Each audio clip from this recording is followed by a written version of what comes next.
Minsan, ang pinaka nakakatakot na bangungot ay hindi nangyayari sa pagpikit ng mga mata. Dahil madalas, kung kailan gising ang diwa, ay doon nagsisimulang magdilim ang isipan. Ako si Paulo. Lumaki akong walang permanenteng tirahan. Walang totoong tahanang nauuwian, walang matinong pamilyang nasasandalan. 5 taon ako nang iwan kami ng tatay ko. Hindi natanggap ng nanay ko nang nalaman niyang anak pala niya ako sa pagiging kabit. Kaya pinagpasapasahan ako ng mga kamag-anak niya para maalagaan. Tiniis ko ang lahat ng pangungulila at pangmamaltrato nila sa akin. Gusto kong kalimutan na may mga magulang pa ako kasi maging sila ay kinalimutan na isa akong walang kamuang-muang na batang nangangailangan din ng pag-aaruga. Sa murang edad kong yon ay ang dami kong tanong sa kanila. Pero lahat ng yon ay hindi na nasagot dahil namatay sa sakit ang tatay ko. Dinibdib yun ang sobra ng nanay ko at yun din ang dinahilan niya sa akin kaya niya hinayaang lumaki ako sa poder ng mga kamag-anak namin. Magmula nun, nagising ako sa katotohanang ako lang ang meron ako. Pinaniwala ako ng mundo na wala akong ibang kailangan para mabuhay kundi ang sarili ko. Lumipas ang ilang taon at nabalitaan kong may bago ng kinakasama ang nanay ko at nagkaroon na rin ako ng nakababatang kapatid. Nakasama ko naman sila sa iisang bubong, pero nangyari lang yon pagkatapos ng 2 dekada. At hindi nun nagawang punan ang lahat ng pangungulila ko sa kanila sa loob ng mahabang panahon. Oo, nandyan naman sila, pero nandyan lang sila. Para bang parte na lang sila ng pagkatao ko, hindi ng buhay ko. Maaga kong natutunan na walang permanente sa lahat ng bagay. Kahit na anong ingat mo, kahit na anong kapit mo, lahat ay pwedeng magbago at maglaho sa isang iglap. Kaya mula nun, para bang nagkaroon ako ng sarili kong mundo. Hanggang sa nakilala ko si April. Katrabaho ko siya, isa ring nurse gaya ko. Simple lang siyang babae, kalmado at masiyahin. Hindi ko inakalang mapapansin niya pa ako sa kabila ng hectic naming schedule sa ospital. Sa lugar kung saan umiikot lang ang lahat sa pagliligtas ng buhay ng mga pasyente. Hindi pwedeng huminto, hindi pwedeng mapagod, hindi pwedeng magkamali. Pero si April, hindi ko alam kung anong meron sa kanya pero tuwing kasama ko siya, tuwing naririnig ko ang boses niya, para bang gumagaan ang lahat. Pagdating kasi sa kanya, yung mga bagay na akala ko hindi pwede, nagiging posible. Si April lang yung taong nakapagparamdam sa akin na hindi ko kailangan maging mag-isa sa lahat ng pagkakataon. Na meron pa ring tao na handang maglaan ng oras para sa akin. Sa paglipas ng panahon na nakikilala ko si April, mas nakikilala ko rin ang sarili ko. Kaya ko palang basagin ang bato na nakapalibot sa puso ko. Kaya ko palang hindi maging manhid. Kaya ko palang maramdaman kung paano ang maging mahalaga. Na pwede rin pala akong maging mahina. At pwede rin akong mahalin. Dahil hindi na nga nagtagal, ay tuluyan na ring nahulog ang loob namin ni April sa isa't isa. Naging kami na, at dito na nagsimulang lumalim ang relasyon namin.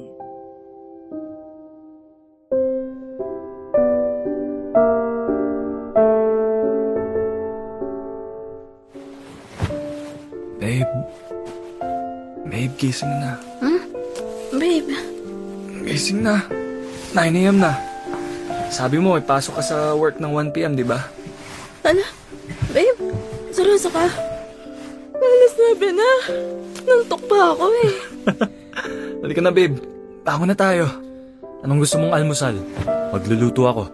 Magluluto ka? Akala ko hindi pwedeng... Wala pa naman sina Mama at JM. Mamayang hapon pa naman siguro makakabalik yung mga yon. Kaya makakapagluto ako. Sure ka, babe, ha?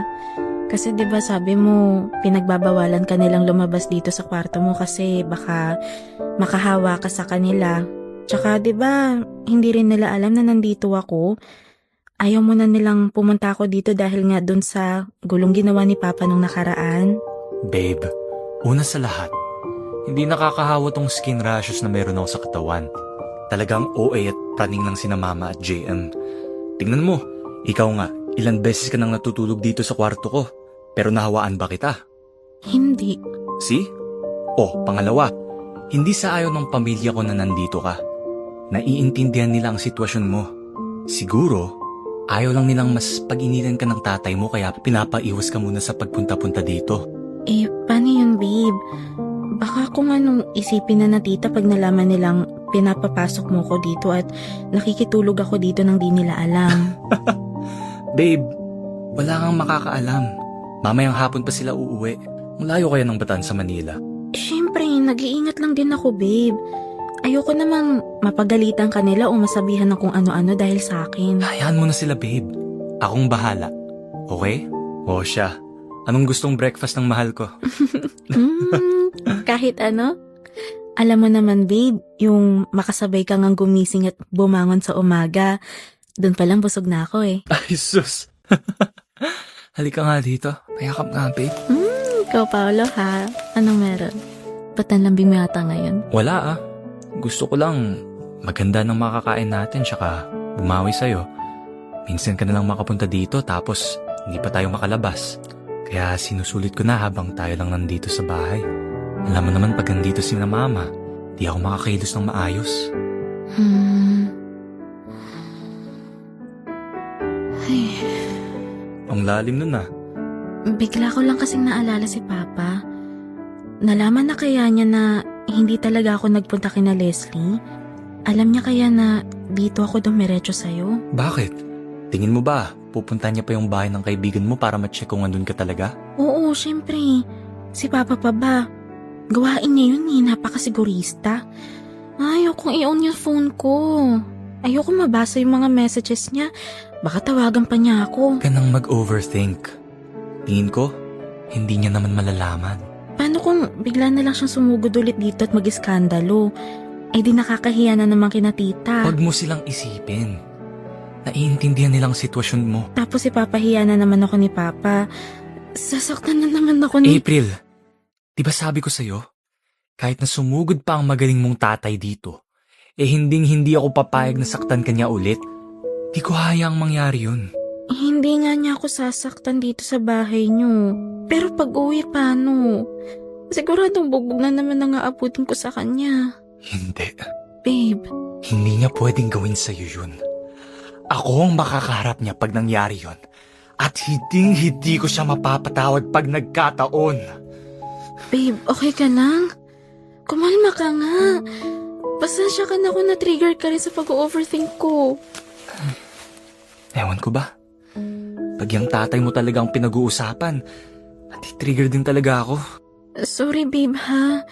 Siguro na-trauma lang ako sa mga pananakit na ginagawa sa akin dati ni Papa. Ay. Tingin mo babe, may chance pa kaya siyang magbago? Alam mo, bata pa lang ako palagi ko nang tinatanong sa mundo kung ba't ganon yung tatay ko. Saan kaya nanggagaling yung ganong ugali niya na mainitin ng ulo? Konting mali, pikon agad. Maninigaw na agad sa galit. Madalas pag nagalit siya, kung anong mahawakan niya, yun ang ipanghahampas o ibabato niya sa akin. Wala siyang pakialam kahit saan ako tamaan. Tapos bukod pa ron, ang dami niya pa mga sinasabing hindi magagandang salita. Babe. Masakit na nga physically, masakit na emotionally. Paolo. Pinapangako ko sa'yo, mula ngayon, wala nang kahit na sino man ang makakapanakit sa'yo. Hindi ko hayaang mapahamak ka. Nandito lang ako palagi. Aalagaan kita, poprotektahan kita. Mahal na mahal kita, April. Tandaan mo yan. Kuya? May kumakatok?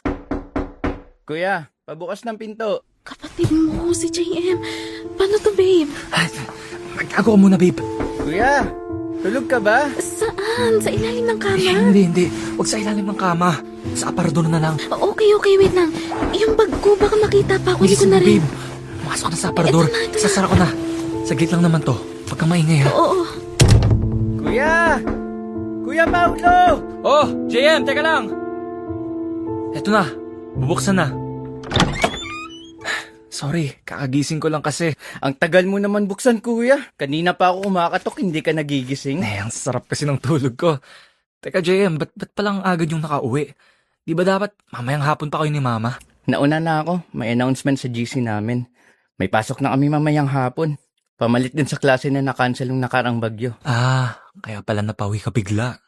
Ano na nga yung gagawin ko? Ayun, may hinahanap pala ako. Kuya, nakita mo ba yung jacket na green na inuwi ko nung nakaraan? Yung hoodie? Jacket na green? Hoodie? Ano yun? May ganun ka? Oo, meron. Nalaban daw ni mama kaya lang baka nailagay niya raw sa damitan mo. Buksan ko tong aparador mo Hanapin ko lang. Oy, JM, teka lang. Huwag kang bukas ng bukas dyan. Hahanapin ko lang yung jacket, kuya. Hiniram ko lang yun sa kaklase ko dahil may roleplay kami last week. Pinapabalik niya na sa akin ngayon. Dalhin ko rong pagpasok. Buksan ko na. Hahanapin ko lang. Kakayos ko lang ng aparador ko kahapon. Walang green na jacket o hoodie dyan. Saan mapupunta yun? Wala sa mga damit ko Wala rin sa kwarto ni mama. Sabi niya may natatandaan siyang nailagay sa aparador mo. Kaya buksan mo na, kuya. I-check ko lang. Wag nga sabi. Wala dyan yung hinahanap mo, JM. Sigurado ako doon. Ayoko nang pinakikialaman ng mga damit ko. Kakaayos ko lang yung Ba't ba ayaw kahapon. mong ipacheck? Siguro nagustuhan mo yung jacket na yun kaya ayaw mong ibigay, no? Tinatago mo lang sa loob. Branded pa naman yun. Baka pabayaran pa sa akin pag di ko na ibalik. Buksan mo na, kuya! Ano ba? Hindi nga pwede. Bitawan mo nga ako. Alam ko, tinatago mo lang dyan! Buksan mo na, kuya! JM!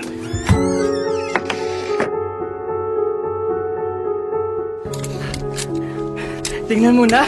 Sabi sa'yo nandito yung jacket na hinahanap ko. Ayaw pang ipabukas Kala ko tuloy may tinatago ka dito sa damitan mo. Wala nga halos kalaman-laman Sige na, kuya. Alis na ako. May pasok pa ako.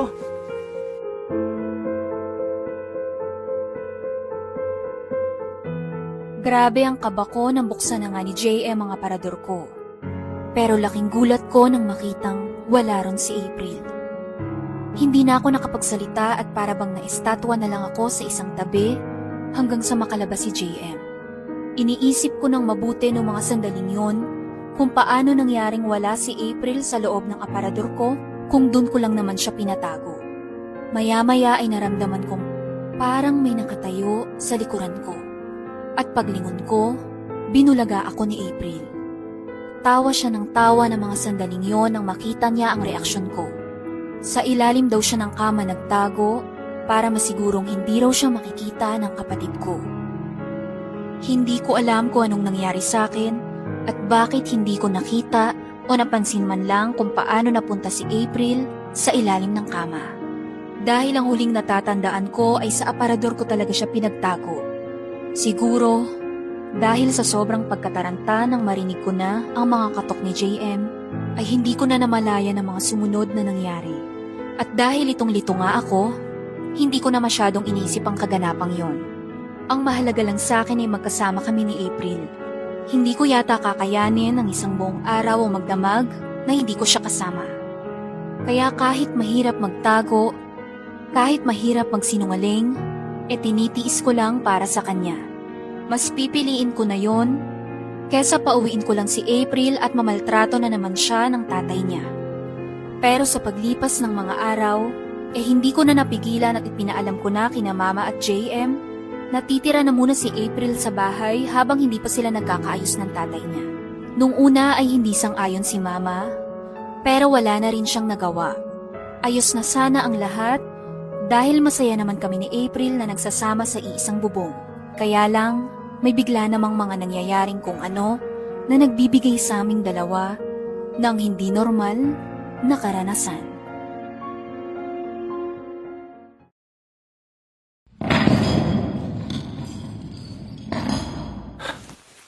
Anong ingay yun? April? Nasaan siya? Ba't wala na siya dito sa kama? April! Nakabukas yung pintuan. Lumabas ba siya? Babe! April! Saan pumunta yun? Wala naman sa CR, wala rin sa kusina.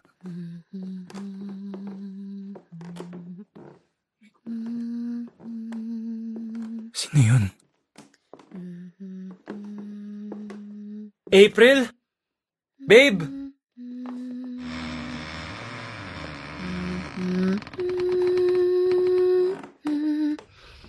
Babe?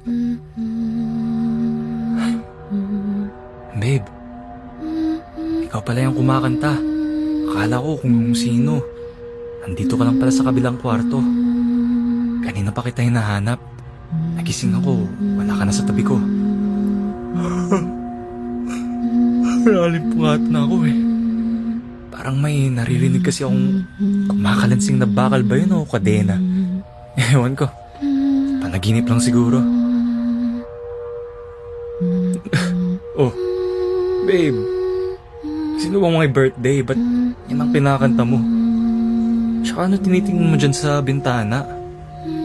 Kanina ka pa nakatitig dyan. Babe, tara na. Balik na tayo sa kwarto. Malikabok din dito oh. Tsaka malamok. Huwag kang maingay. Ha? Huwag kang maingay. Ha? Anong wag akong maingay? Tahimik. Tahimik. Tahimik. Babe, okay ka lang? Umiyak ka ba? Tahimik. Tahimik. Tumahimik ka. Ba't ganyan ka makipag-usap? Tumahimik Babe. ka. Tumahimik ka. Tumahimik ka. Tumahimik ka. Babe. Tumahimik Babe. ka. Ano bang nangyayari? Tumahimik ka. Tahimik. Tahimik. Tumahimik. Babe, tama na nga yan! Tumahimik. Nag-aalala na ako sa'yo! Tumahimik. Halika na! Tumahimik. Bumalik na tayo sa kwarto! Tumahimik. Tahimik. Tahimik. Babe! Tahimik. Lingunin mo nga ako! Tahimik.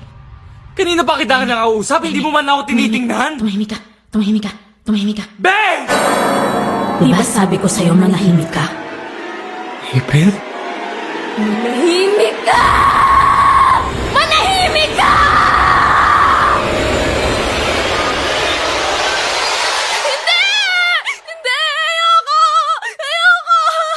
Ayoko! April! Gising! Nanaginip ka! Paolo! Paolo, hindi niya ako titigilan. Nakita ko siya sa panaginip ko, yung babae. Sinong babae? Yung sinasabi ko sa'yo, ang gulo-gulo ng buhok niya. Tapos nawa yung mga mata niya. Nakikitim yung mukha niya. Saka yung leeg niya, Paolo. Yung leeg. Hindi ko alam kung ano nangyari pero parang lantang gulay na mapuputol na. Paano mo nalaman? Paano mo nalaman yun? Kasi nakita ko rin. Parehong-pareho sa panaginip ko. Yung mukha niya, yung leeg, lahat. Eh, yung boses niya. Yung boses niya, narinig mo rin ba? Umiiyak siya habang kumakanta. Narinig ko. Pero ang nakapagtataka, boses mo yung una kong narinig. Ikaw yung una kong nakitang nakatayo at nakaharap sa bintana. Pero pagkatapos ng ilang segundo, nagiba ka. Yung pananalita mo, yung boses mo, hindi na ikaw. Tapos nung nilingon mo ko, Ano? Nung nilingon kita nung nakita mo. nakita ko siya. Yung babaeng nasa panaginip mo rin. Ano yun? Ginaya niyo muna yung itsura ko tapos saka siya nagpakita sa'yo? Ganun na nga. Ba't ganon? Ilang araw na siya nagpaparamdam. Ano kailangan niya sa atin? Ba't pareho natin siya napapanaginipan? Hindi ko alam. Kanina hindi ako makahinga. Hindi ako makagalaw. Parang sinasakal niya ako. Sinisigawan niya ako. Tana, huwag ka nang umiyak. Wala yun. Wala yun. Panaginip lang yun. Hindi niya ako titigilan, Paulo. Naririnig ko siya palagi. Napapaliw na ako.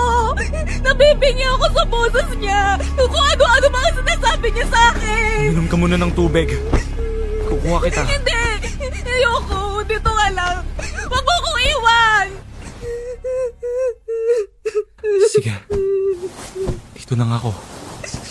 Pero maya-maya ikukuha kita ng tubig. Kailangan mong uminom ng gamot. Para makatulog ka ulit. Hindi ka pwedeng magpuyat. 3:00 pa lang ng madaling araw, maaga pa. Ano ba nangyayari? Bakit ba niya tayo ginugulo? May kasalanan ba tayo sa kanila? Hindi ko alam. Paolo, naririnig mo ba yun? Oo. Kalansing ng kadena. Narinig ko na rin sa panaginip ko eh. Yan nga yun. Naririnig mo? Oo. Parang lumalakas yung boses mo. Parang nakatingin siya sa atin. Tumikit ka. Huwag kang gagalaw. Lumakap ka lang sa akin. Nararamdaman mo ba yun? Parang malapit na siya sa Hayaan atin. mo lang. Dasal ka sa isip mo. Huwag tayong magpapapareto sa kanya. Paolo, ayoko na.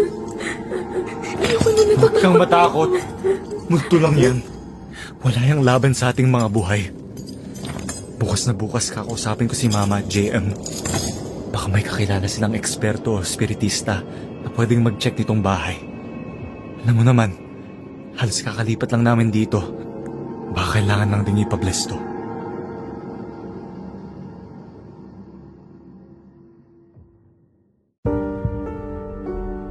Ilang araw na kaming nakakaranas ng ganon ni April.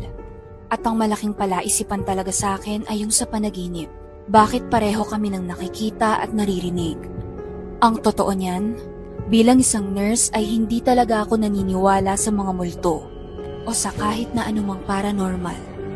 Marami na akong narinig ng mga kwentong kababalaghan, lalo na sa mga ospital na pinasukan ko. Pero hindi naman ako naaapektuhan dahil hindi nga ako nakakaramdam. Kaya ayokong maniwala. Pero lahat ng yon ay nagbago pagkatapos ng mga nangyari ng gabing yon. Ilang araw na akong hindi mapakali. Hindi rin ako makatulog ng maayos dahil lagi kong naiisip ang itsura ng babaeng nakita namin ni April sa panaginip. Lalo na tuwing naaalala ko ang luwa niyang mga mata na nakatingin sa akin habang isinisigaw ang mga salitang, "Manahimik ka." Paulit-ulit kong naririnig ang boses niya sa isip ko at nakakaramdam na rin ako ng takot. Pero mas natatakot ako para kay April. Hindi kasi magandang nagkakasabay-sabay na mga emosyong nararamdaman niya. Una, sa tatay niya. Pangalawa, itong mga nangyayari pang kababalaghan sa bahay. Hindi na rin kasi siya kumakalma sa mga gamot na pinapainom ko sa kanya. Kaya gumawa na nga ako ng paraan para mabawasan ang mga nagdadala ng takot kay April.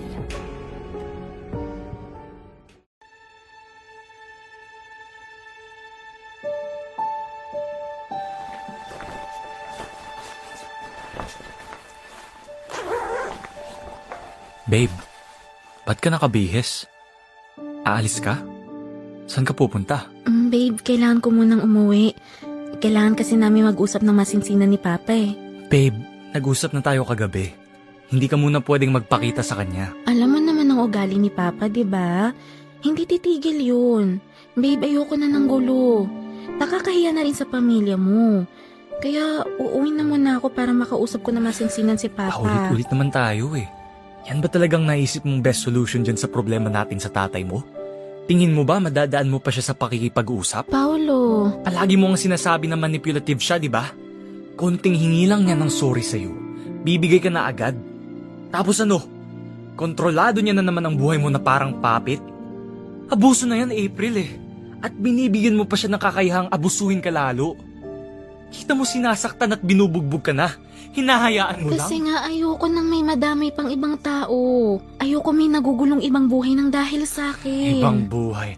Bakit? Ibang tao ba ako sa'yo? Paolo, hindi sa ganun. April, ikaw ang buhay ko. Ikaw ang mundo ko. Kaya lahat gagawin ko maprotektahan ka lang. Mailayo ka lang dyan sa tatay mong walang halang. Isang araw lang naman eh. Bigyan mo lang ako ng isang araw para umuwi. Kakausapin ko lang talaga si Papa. Nakikiusap ako sa'yo. Babe. Hindi April. Maraming pwedeng mangyari sa loob ng isang araw. Mapapahama ka lang sa gagawin mo. Mas kilala ko ang tatay mo kaysa sa'yo. Magpapaawa lang yan sa umpisa. Tapos ano, pagbalik mo dito may mga sugat at pasaka na naman? Paolo, hayaan mo muna ako ngayon. Sa ginagawa mong yan, kinokontrol mo na rin ako. Hindi kita kinokontrol. Ayoko lang may mangyari sa iyong masama. Sige, kung gusto mo talagang makipag-usap sa tatay mo, papuntahin mo siya dito sa bahay. Pero Paulo... Wala nang pero, yun ang usapan natin. Maghahanda na ako. Mamayang alas 5 ng hapon darating yung spiritistang in-invite ni na mama para i-check tong bahay. Para makatulog ka na rin ng maayos sa gabi. Kung natatakot ka at ayaw mong sumama sa session, dito ka na lang sa kwarto. Gawin mo kung ano yung gusto mong gawin basta hindi ka alis. Dito ka lang.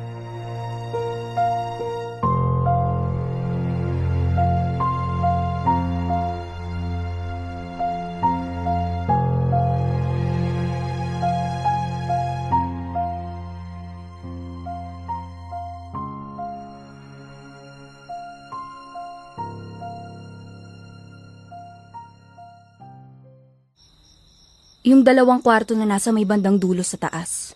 Sobrang bigat ng pakiramdam ko dun. Kwarto po ni Paolo yung isa. Tapos yung katabi naman, yung pinakadulo, wala pong gumagamit. Okay. Dun sa dulong kwarto, may mga nakasulat sa pader. Mga drawings. Dati na bang nandun yung mga yon? Yes po, nung lumipat kami, nandun na yun. Hindi na rin muna namin pinapinturahan kasi wala pa namang gagamit. May naririnig akong boses doon. Boses ng babae. Parang hinihingal. Tapos parang may kumakanta. Ako po, wala naman akong naririnig dun. Pero minsan, pag pumapasok ako sa kwarto na yun para maglinis o may kukuhaing gamit, pakiramdam ko may nakatingin sa akin. Tapos parang may nakasunod sa akin palabas. Itong si Kuya Paulo po, siya yung madalas na may naririnig dun sa kwarto niya. Anong naririnig mo, Paulo? Kumakalansing na tunog. Parang kadena. Kadenang hinihila sa sahig. Tapos may boses ng babae na umiiyak. Tapos minsan kumakanta. Minsan sabay. Kaya kita tinatanong, Paulo. Kasi kanina, nung nandun ako sa kwarto mo, yung pendulum ko ikot ng ikot. Ibig sabihin yung entity na to, madalas din siyang magstay dun sa kwarto mo. Kaya ang bigat at ang lungkot ng pakiramdam sa loob. Sa dulong kwarto naman, ikot din ang ikot dun yung pendulum. Ibig sabihin dun sa 2 kwarto na yon, dun lang siya palipat-lipat ng lugar. Kaya pala madalas magparamdam sa amin ni April. April? Si April, yung girlfriend ko po. Yung babaeng nasa kwarto ko kanina. Kuya, Madalas kasi siya dito. Nakikitulog din siya. Parehong nagpaparamdam sa amin yung entity na nandito sa bahay. Dapat nga, kasama siya sa session na to. Kaya lang, masama pakiramdam niya. Pinagpahinga ko muna. Sana nga, pagkatapos ng session na to, matatapos na rin yung mga paranormal para hindi na rin laging natatakot si April. Teka, Ma'am Tess, siguro tanungin na natin si Sir Michael kung ano yung history nitong bahay at kung may alam siya dun sa mga nangyayaring paranormal dito. okay. Michael? May gusto ka bang sabihin base sa mga narinig mo sa kanila tungkol sa entity dito? Kasi Okay lang ba sa'yong ikwento? tingin ko yung boses na naririnig ninyo, boses siya ng kapatid ko. Yung kapatid kong namatay, yung bunso namin. Anong pangalan niya? Maya. Maya yung name niya. 26 years old siya nung namatay 4 years ago. Halos magkasing edad pala sila ni April. Michael, nararamdaman kong hindi maganda ang pagkamatay ni Maya. Sobrang bigat. Pwede bang ikaw ang magkwento sa amin? May sakit kasi sa pag-iisip yung kapatid ko. Nagsimula yun nung may naging barkada siya nung high school at natuto siyang uminom. Natuto siyang gumamit ng bawal na gamot. Doon siya nag-umpisa magkaroon ng mental breakdown hanggang sa na-diagnose nga siya na may mental disorder. Hindi namin siya napagamot ng tama. Sa abroad ako nagtatrabaho nun. Si Papa lang at yung kinakasama niyang babae ang kasama ni Maya dito sa bahay. Wala akong kaalam-alam na kinukulong lang pala siya sa kwarto. Saang kwarto siya kinukulong? Sa kwarto ni Paulo. Okay. Sige, tuloy. Kinukulong siya kasi pag natitrigger kasi siya, nagwawala siya. Nananakit. Kaya kinadena siya ng tatay namin. Isang gabi, nabalitaan ko na lang na nagbigti na siya. Nakawala siya dun sa kadenang pinangtali sa kanya. Tapos, yun din yung ginamit niya para tapusin yung sarili niyang buhay. Kaya pala sobrang bigat. Sobrang nakakalungkot. Yun pala yung nangyari kay Maya. Kawawa naman siya. Ang sama pa ng pagkamatay niya. Kinilabutan ako. Kaya pala kami nakakarinig ng kumakalansing na kadena sa sahig. Yun pala yun. Sindihan na natin ang mga kandila. Sisimulan na natin ang session para sa spirit communication. Ang gagawin natin to ay para kumonekta sa kaluluwa ni Maya. Para sa emotional closure, gabay, at cleansing ng negative energies. At para matulungan na rin natin ang kaluluwa niya na mahanap ang daan papuntang kapayapaan at ma-resolve ang kung anumang unfinished business dito sa lupa. Umupo tayo sa sahig at bumuo ng pabilog. Itirik ang mga kandila sa gitna at maghawak-hawak tayo ng mga kamay. Pumikit ang lahat at huminga ng malalim. Okay po. Naway samahan tayo ng mga gabay ng Espiritu ng Diyos at bigyan tayo ng liwanag at proteksyon. Sa oras na to, tinatawag ko ang kaluluwa ni Maya. Maya, kung naririnig mo kami, hinihiling namin ang iyong presensya. Hindi kami narito upang husgahan ka, kundi upang bigyan ka ng pagkakataong magsalita. Kung may nais kang sabihin sa mahal mo sa buhay na si Michael, nakasama namin ngayon, o may gusto kang gawin na hindi mo natapos dito sa mundo, nandito kami para matulungan ka. Nararamdaman ko na ang presensya niya. Ako rin. Nandito na siya. Michael, Yes po. ikaw daw ang pinakamalapit kay Maya.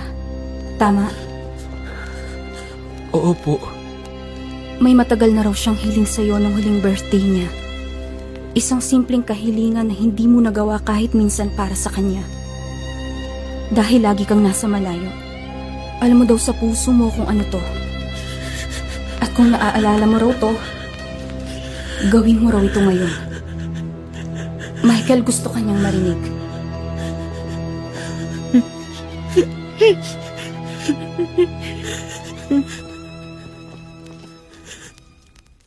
Happy birthday to you.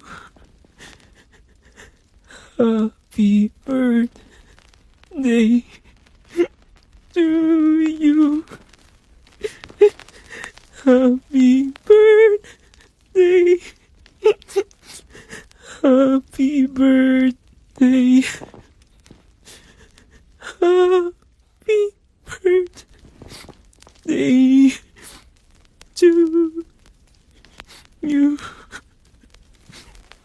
Maya, sobrang humingi si kuya ng tawad sa'yo. Sorry, ngayon lang kita nakantahan ng happy birthday. Sorry kung hindi kita naprotektahan. Sorry kung hindi kita naligtas. Mahal na mahal kita. Sana mahanap mo ang kapayapaan kung nasaan ka man ngayon.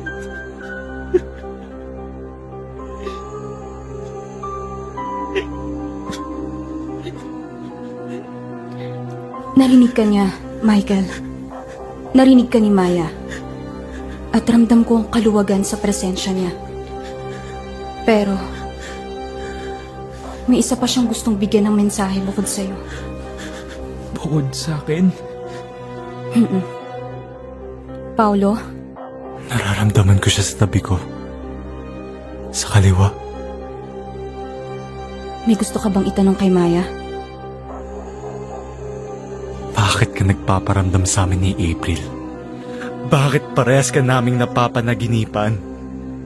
Anong kailangan mo sa amin? Paolo, hayaan mo na siya. Hayaan Paolo. mo na si April. Anong sinasabi ni Maya? Palayain mo na siya. Palayain mo na siya. Hayaan mo na si April. Palayain mo na siya. Palayain mo na siya. Hindi niyo pwede ilagay sa akin si April! Hindi! Palayain mo na siya. Palayain mo na siya. Paulo! Tignan na natin to! Kalokohan lang tong ginagawa niyo eh! Yung anak ko. Ma! JM! Ano ba to? Bakanan niyo na naman to para mailayo sa akin si April, no? Hindi. Pati ba naman espiritista gagamitin niyo pa? Kuya, kumalma ka nga! Huwag mo nga pagsalitaan ng ganyan si Mama! Ikaw rin naman na may gusto nito, di ba? Sabi mo, magpatawag kami ng espiritista. Oo nga, ginusto ko yun para protektahan si April. Pero parang wala namang natutulong eh. Parang lalo lang lumalala. Sa ginagawa natin to, lalong natatakot lang si April. Anak, hindi! Makinig ka muna sa akin, ha? Bitawan niyo nga ako! Tigilan na natin itong walang kwentang session na to! Pupuntahan ko na si April sa taas! Kuya!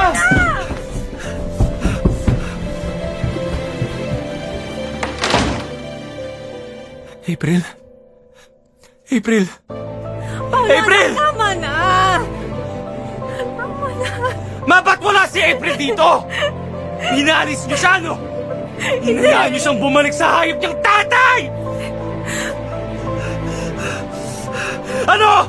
Ba't di kayo makasagot? Asan si April? Teka, Alis ako! Hahanapin ko si April! Iuuwi ko siya dito! Kuya, wag! Bitawan niyo nga ako! Kailangan kong umalis! Kailangan kong puntahan si April! Kuya Paulo, tama na! April! April!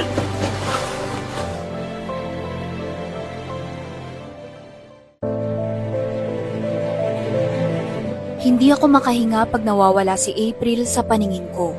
Para akong bombang sumasabog tuwing naglalaho na lang siya na parang bula at wala akong kaalam-alam kung saan siya nagpunta. Hindi ko kayang matulog nang wala siya sa tabi ko.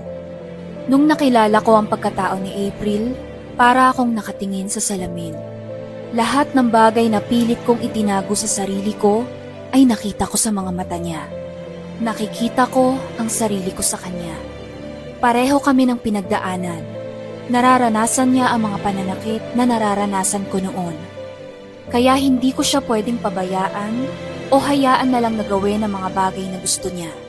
Hindi ako papayag na harapin niya ang mga bagay na alam kong hindi niya kakayaning mag-isa. Ayokong matulad siya sa akin na tiniis lang ang lahat ng kayang ibigay ng pagkakataon. Gusto kong malaman ni April na higit pa rito ang kayang ibigay sa kanya ng mundo. Dahil hindi lang siya ordinaryong babae para sa akin. Siya ang babaeng mahal ko. Hindi umuwi si April nung gabing yon. Pero kinabukasan ay nagising na lang ako na nasa tabi ko na siya. Niyakap ko siya ng mahigpit at ipinaliwanag ko sa kanya ang lahat ng napag-usapan namin ng espiritista. Hindi rin naman namin alam na ganun pala kabigat ang pinagdaanan ng dating tumira sa bahay na yun.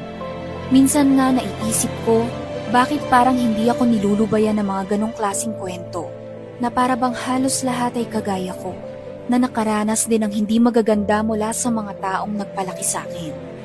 Pagkatapos kong ang ipaintindi ang lahat kay April ay nakita kong gumaan ang pakiramdam niya. Nabawasan na rin ang takot niya at mas nakakatulog na siya ng maayos sa gabi. Meron pa rin naman kaming mga nararamdamang kakaiba, pero hinahayaan na lang namin. Hindi ko maintindihan kung ba't nagpaparamdam sa amin ang kaluluwa ni Maya. Basta ang mahalaga lang sa akin ay ligtas si April at nasa poder ko siya. Pero isang araw,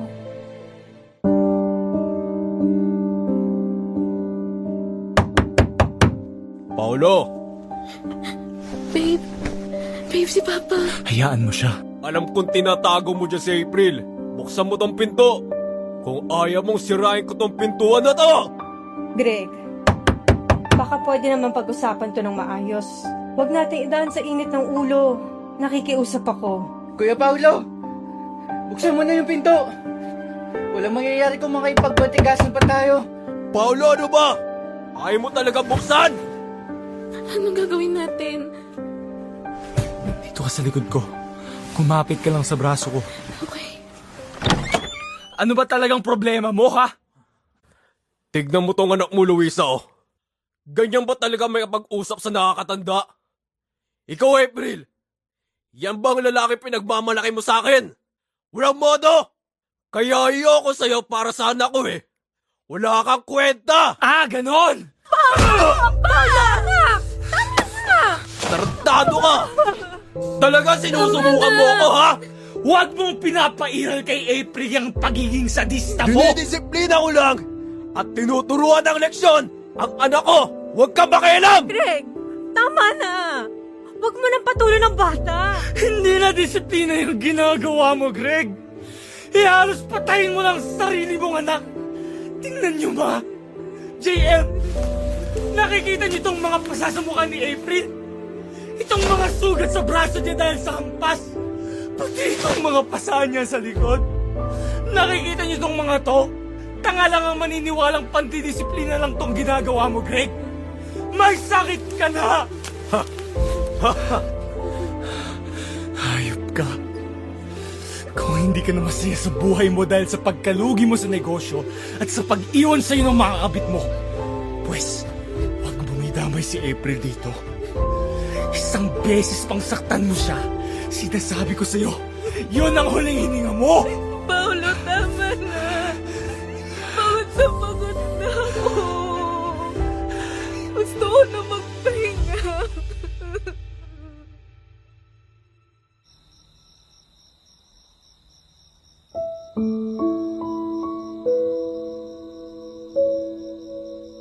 Babe, gamot mo. Baka makalimutan mong inumin bago ka humiga. Salamat, babe, ha? Mas okay nang inumin mo yan ngayon. Late ka na naman kasi makakatulog kung mamaya pa. Ayusin ko na tong higaan natin, babe. Para makapagpahinga na rin tayo ng maaga. Babe, Hmm? naalala mo yung job offer sa akin sa Canada? Yung sa tiyahin mo ba? Sa pinapasukan niyang healthcare facility? Oo. Nag-follow up kasi sila sa akin. Nakausap ko si Tita Helen kanina sa tawag. Sabi niya... Mag-abroad ka na. Diba babe, alam mo namang matagal na ako nag-a-apply dun. Matagal na ring offer yun. Ngayon kasi nag-follow up na sila, parang gusto ko nang ituloy. Gusto mo? O gusto ng tatay mo? Babe, syempre gusto ko. Kasi dati sabi mo, pine-pressure ka lang. Kasi ang daming utang na naiwan ng nanay mo bago siya mamatay. Idagdag mo pa yung mga atraso ng tatay mo sa mga nakasosyo niya sa negosyo, kaya inoobliga ka nilang tumulong sa pagbabayad. Tama? Hindi lang naman dahil dun eh. Hindi para matulungan si Papa magbayad ng utang. Syempre babe, hindi naman na tayo bumabata. Nasa edad na nga tayo na pwede na tayo magpakasal, di ba? Gusto ko lang din naman makapaghanda para sa future natin. Yung mga dati mong in-applyan na ospital dito sa Pinas, di ba may mga offer din sa yung mga kakilala mong doktor dun? Ayaw mo ba munang itry yung mga nursing jobs dito? Paulo, pareho lang tayo ng propesyon. Alam naman nating limitado lang yung mga opportunities dito sa bansa para sa ating mga nurse, di ba? So tutuloy ka. Sana, kung papayag ka. Ayos na yung kama. Bago na yung sapin, mga punda, saka kumot. Ilang linggo na rin kasing hindi napapalitan. Higa na tayo, babe. Babe, hindi mo pa sinasagot yung tanong ko kanina. Babe, yung trabaho sa Canada. Payagan mo na ako. Hindi naman to agad-agad na as in ngayon eh. Ang totoo niyan, valid pa yung offer hanggang 6 na buwan. Meaning, may 6 months pa ako bago umalis. Babe, ba't di ka sumasagot? Pinag-iisipan mo pa ba? Alam mo naman sa 5 years nating relasyon, never tayong napalayo sa isa't isa, di ba? Ang layo kaya ng Canada. May video call naman na. Lagi tayong mag-uusap. Wala namang magbabago. Ilang taon lang naman tayo magtitiis eh. Pagkatapos noon magkakasama na tayo ulit. Kasi babe, pag nakapagtrabaho na ako doon at naging citizen na ako, pwede na kitang i-sponsor. Pwede ka na rin makapagtrabaho doon, babe. Hindi lang naman para sa akin to eh, para sa ating dalawa to. Babe, pumayag ka na. Please. Oo na, sige na. Pumapayag na ako. Talaga ba, babe? Pinapayagan mo na ako magtrabaho sa Canada? Thank you talaga, babe. I love you. Promise, hindi ko talaga sasayangin tong opportunity na to. Gagalingan ko para sa atin. Ano yun? Thank you talaga, babe, ha? Alam mo bang ilang araw ko nang nire-rehearse sa isip ko kung paano kayo open up sa'yo ulit yung offer nga. Basta, babe, ha? Pumayag ka na, ha? Wala nang bawian yan. Babe, Ha? Ano yun, babe? sabi ko, pinayagan mo na ako. Wala nang bawian. Oo naman. Siyempre.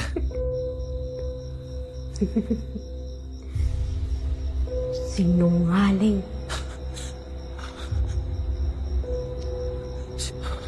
Sinungaling ka. Diba?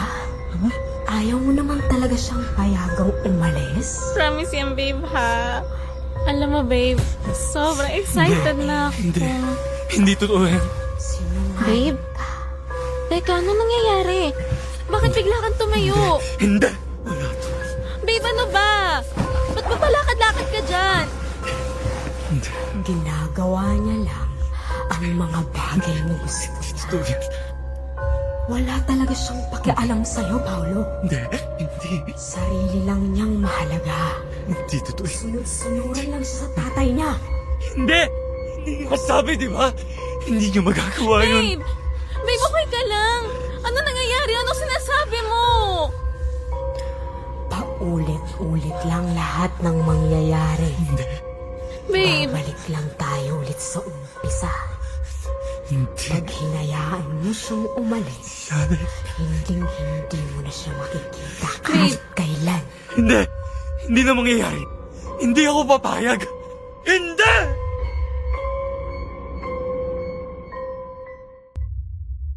Hindi na nga nagparamdam si Maya kay April pero ako naman ngayon ang punteriya niya. Bigla-bigla ko na lang naririnig ang boses niya at kung ano-ano ang mga sinasabi niya sa akin. Para bang nababasa niya ang isip ko. Parang alam niya ang mga bagay na hindi ko masabi, lalo na pagdating kay April. Minsan ay nalilito na ako. Boses pa ba ng multo ni Maya ang naririnig ko o ang sarili ko ng utak? Alam kong mali na patulan ko ang tatay ni April. Pero hindi ko lang talaga matiis na inaabuso niya ang anak niya, mapaberbal man o pisikal. Kung dati natitiis ko ang pangmamaltrato ng mga taong nagpalaki sa akin, ngayon hindi ko na kaya pang magbulag-bulagan, lalo na pagdating kay April.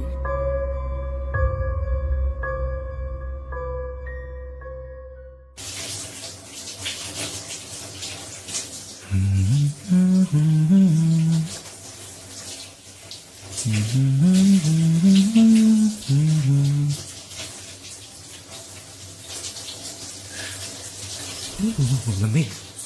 Tapos ni maligo. Asan na ba yung tuwalya dito? Ayun.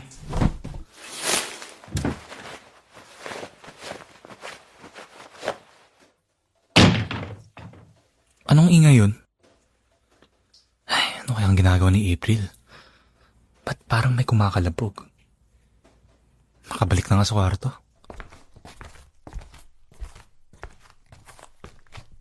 April!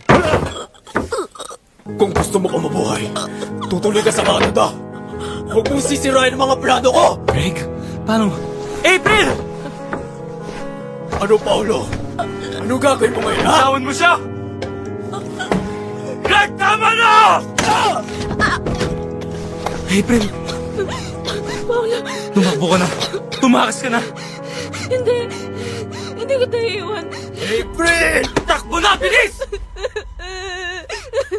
April! April! Hayop ka, Paolo! Tatapusin ko na lahat. Pagpapahirap mo kay April! Greg!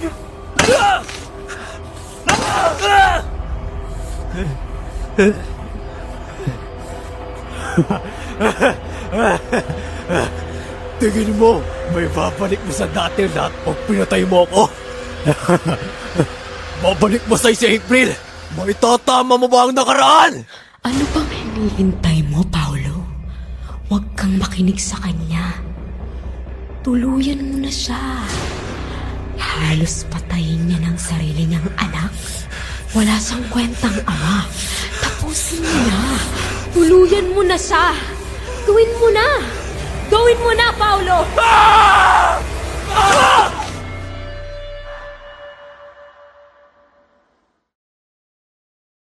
Paolo, pwede bang dito ka muna? Ikaw naman na magbantay kay Papa. Bakit? Lalabas ka? Aalis ako. May kailangan kasi akong puntahan eh. Okay lang ba? Okay lang. Basta saglit lang ah. Balik ka agad. Mm. Bakit babe? Ba't bigla kang napayakap? Wala lang. Gusto ko lang. Alis na ako ha.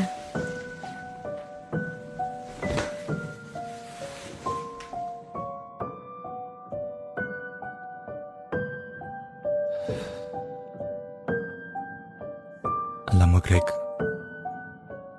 tawagin mo na akong demonyo o ano pero ang nasa isip ko lang talaga ngayon habang tinitingnan kitang nakaratay dyan sa kama, sana sana tinuluyan na lang kita. Hindi ka na dapat magising. Para hindi mo na masaktan at may pahamak si April. Para maging malaya na siya sa buhay niya. At maging malaya na rin kaming mahalin ng isa't isa.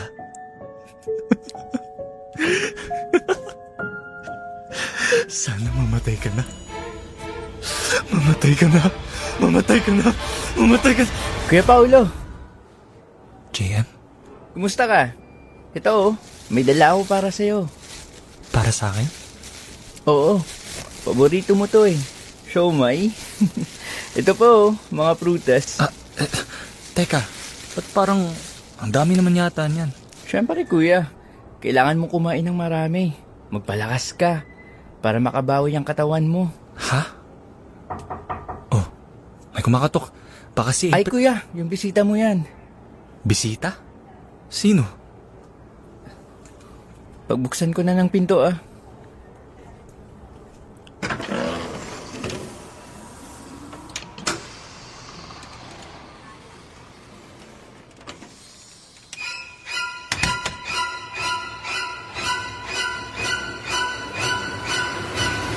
Paolo. Greg. Teka, anong nangyayari? Paano? Nakaratay ka lang dito kanina? Pinugbog kita! At halos magrantang gulay na yung mga binti mo, Greg. Kaya, paano? Paano nangyaring nakatayo ka dyan ngayon? Nandito ka lang kanina sa kama, di ba? Tingnan kita. Ano to? Ba't ako nakaswero? Ba't ako nakaupo dito sa wheelchair? Yung mga binti ko, may mga sugat at pasa. Pati hindi ko may galawang pa ako. Anong nangyari sa akin? Anong nangyari? Hi, Paolo. I'm Dr. Isabel. Sino ka? Ako ang psychiatrist na in charge sa'yo. Nagmeet tayo ng mga ilang beses nitong mga nakaraang buwan. Alam kong nahihirapan ka ngayon at naguguluhan ka sa lahat ng nangyayari. Pero nandito ako para tulungan ka. Dahan-dahan nating pag-uusapan at ipoproseso lahat ng nararamdaman at iniisip mo. Psychiatrist? Anong pinagsasabi ninyo? JM, ano ba to? Ano ba talagang nangyayari, ha? JM! Kuya, Paolo, lumayo ka sa akin, Greg. Hindi ka totoo. Kanina lang mamamatay ka na, di ba? Di ba? Dito pa ka sa April. Kasama kami. Hayaan mo na kami. Mamatay ka na lang! Hayaan mo na kami ni April. Paolo, wala na si April. Wala na ang anak ko. Patay na siya. 3 buwan na. Hi, babe! Happy anniversary! I love you! I love you too. Babe, ayaw kasi ni Papa yung magli-live-in tayo. Gusto niya kasal daw muna. Tsaka maging stable daw muna tayo. Ang sabihin mo, baka hindi lang talaga siya boto sa akin. Babe, naalala mo yung job offer sa akin sa Canada? Mag-abroad ka? Iiwan mo ako? Hindi lang naman para sa akin to eh. Para sa ating dalawa to. Sinungaling! Sarili mo lang ang iniisip mo. Wala kang pakialam sa akin. Itong tatandaan mo, April Pag tinanggap mo ang trabahong yan at umalis ka, wala ka nang babalikan. Tapos na tayo! Paulo! Paulo, huwag mo naman gawin to! Hello, kuya. Si Ate April. Sinugod sa ospital. Dead on arrival daw. Car accident.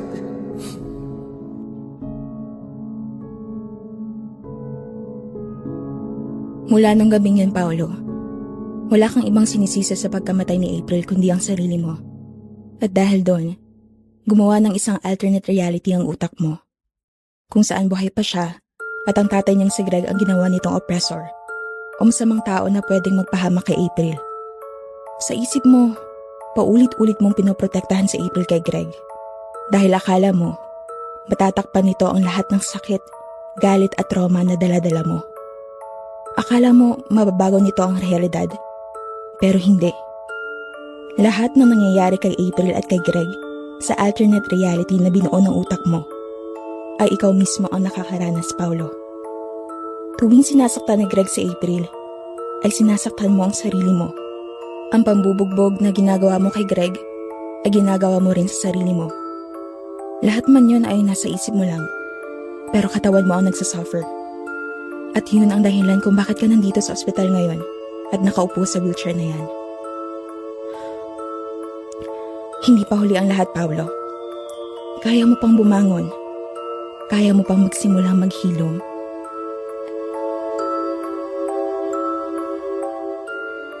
Hindi ko naintindihan agad nung una. Pero ganun pala kamakapangyarihan ang isip ng tao. Dahil ang isip ko ay nagkusa ng ilayo ako sa lahat ng mga pangyayaring hindi kayang iproseso nito.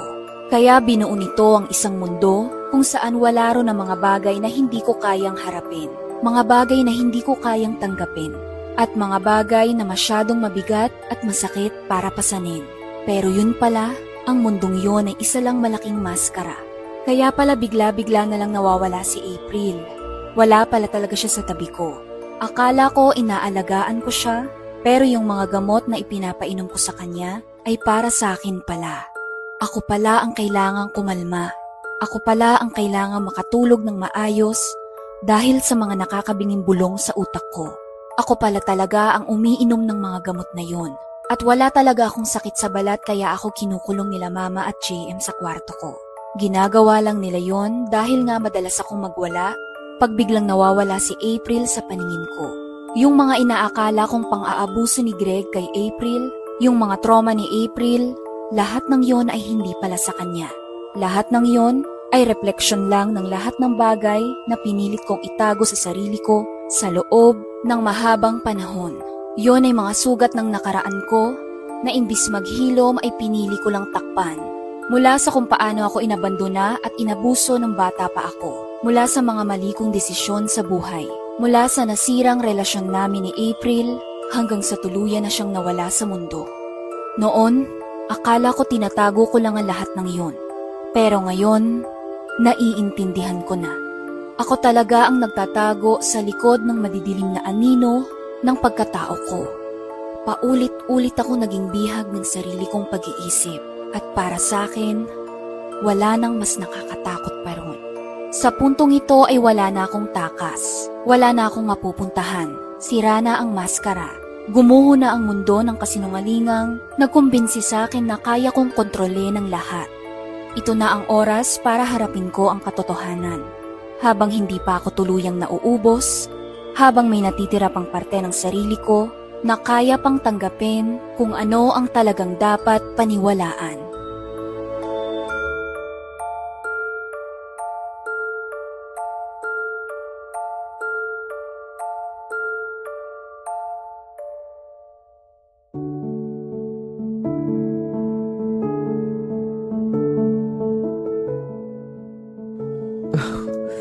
Kapagod mag-impake.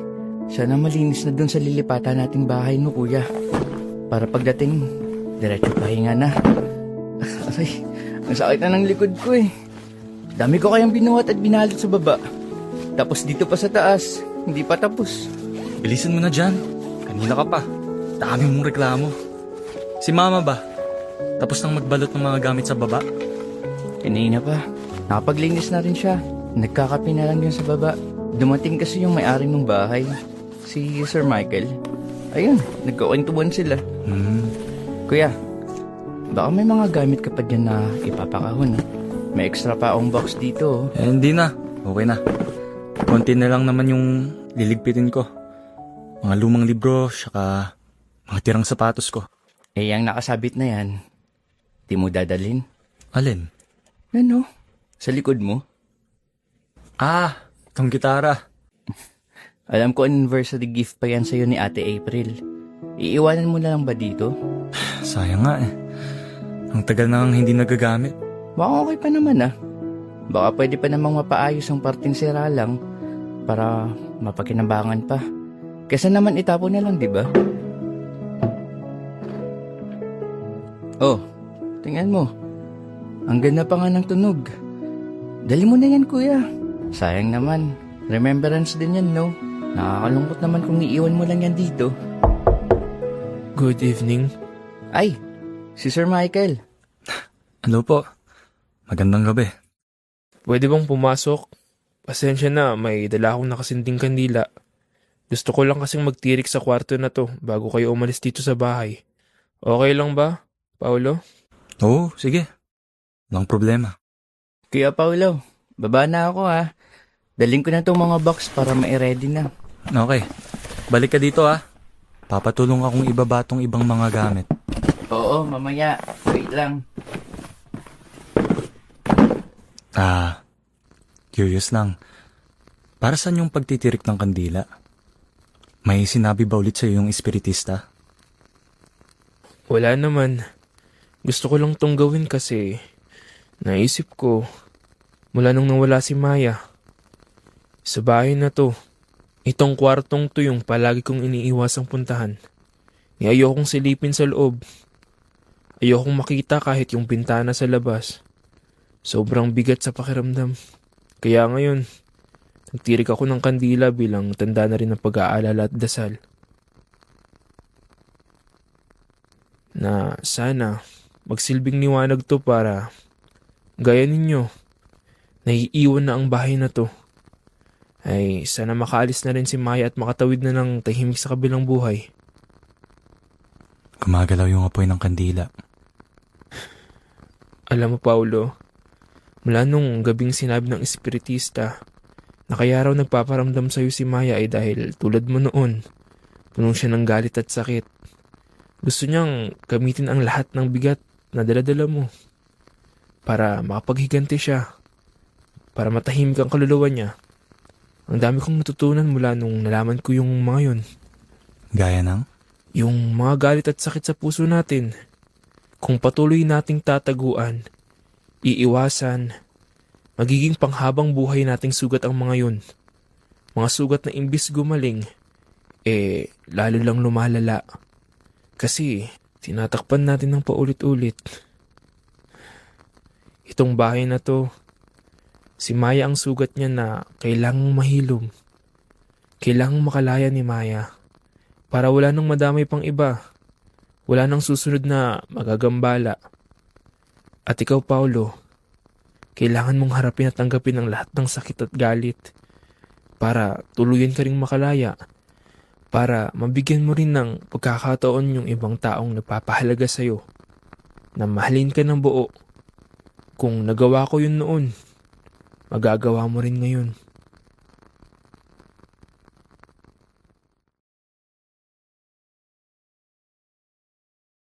Ayan Paulo. Pang 8 weeks mo na to sa therapy sessions.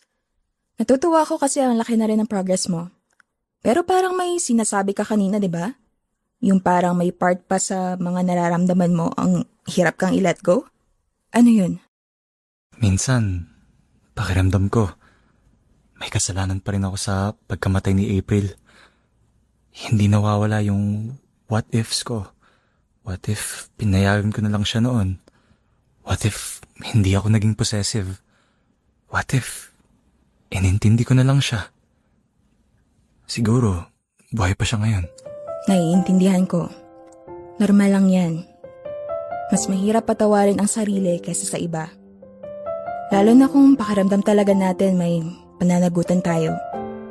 Pero the fact na nandito ka at sinasabi mo ang mga yan sa akin, it shows na ready ka na sa next step.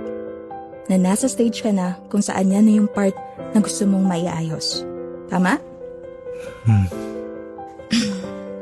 Okay. May ipapagawa ako sa'yo. Isa tong inner work exercise. Pwede tong makatulong para mai-release mo kung ano man yung mga bagay na hirap ka pang i-let go. Mga parte ng nakaraan mo na hirap ka pang i-accept. At yung mga parte ng sarili mo na hindi mo pa mapatawad. Okay? Ready ka na, Paulo? Ready na po. Okay. Ipikit mo yung mga mata mo. Huminga ka na malalim. Gusto kong imaginein mo na nasa harapan mo ang Paulo nung time na kamamatay lang ni April. Yung version ng sarili mo na guilty. Puno ng galit, lungkot, sakit. Nakikita mo ba siya? Nakikita ko siya. Okay, good. Ngayon, gusto kong kausapin mo siya, Paulo. Anong gusto mong sabihin sa kanya ngayon? Hindi mo kailangan sisihin ang sarili mo. Nasigawan mo siya nung gabing yun. Nakapag-bitaw ka ng masasakit na salita. Dahil nasaktan ka rin. Yun ay dahil ayaw mo lang siyang malayo sa'yo. Dahil mahal na mahal mo siya. At kahit kailan, hindi mo hiniling na mapahamak siya.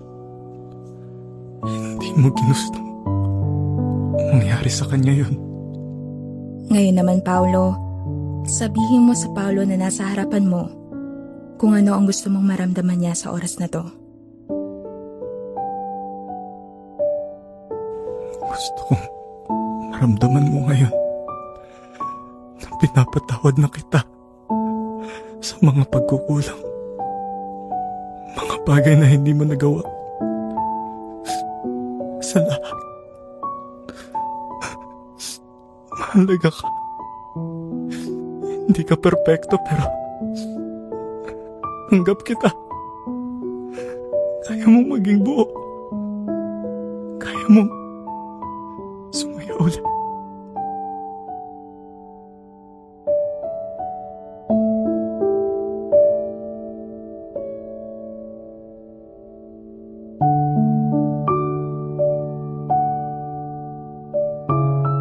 Ngayon ko na lang ulit naramdaman kung paano ang makahinga ng maluwag. Ang tagal kong hinintay na dumating ang mga bagay na kayang puna ng mga pagkukulang sa sarili ko. Kung saan-saan at kung kani-kanino ko hinanap. Yun pala, nasa akin lang. Sa akin pa rin pala magsisimula. Kaya ngayon, sa unang pagkakataon, ay naging panatag ako. Hindi ko kailangan ng perpektong buhay. Ang kailangan ko lang ay isang totoong mundo. Kung saan kaya kong magpakatotoo. Kung saan hindi ko lang hinihintay na mairaos ang bawat petsa ng kalendaryo. Kung saan maisasabuhay ko ang buhay. At yun ay magsisimula ngayon. Ito na ang bersyon ng sarili ko na hindi na tinatakbuhan ng nakaraan at hindi na hinahabol ang kinabukasan. Alam kong ito rin ang gusto ni April para sa akin. Kaya gaya ng paghilom na nangyari kay Michael, alang-alang sa kapatid niyang si Maya, ay tuluyan ko na ring binitawan ang lahat ng samin ni April. At ang tanging kinakapitan ko na lang ay ang masasayang alaala namin na babaunin ko hanggat nabubuhay ako. Ako si Paulo, at tatapusin ko ang kwento kong ito sa isang paalala. Ang utak ng tao ay 24 oras nagtatrabaho. Laging nag-iisip, laging nagpoproseso ng impormasyon. Minsan, ang madalas nitong gawin ay makipaglaro. At ang laro, tagu-taguan. Yung mga gusto mong maalala, pilit nitong kinakalimutan. Yung mga gusto mong makalimutan, pilit nitong ipinapaalala. Ang puso ng tao ay tuso, pero ang isip, mapanganib. At para sa akin, ito ang natatanging bagay sa mundo na hinding-hindi mo matataguan. Dahil kahit saan ka man pumunta, gising ka man o tulog, ay lagi mo lang itong kasama na parang isang anino.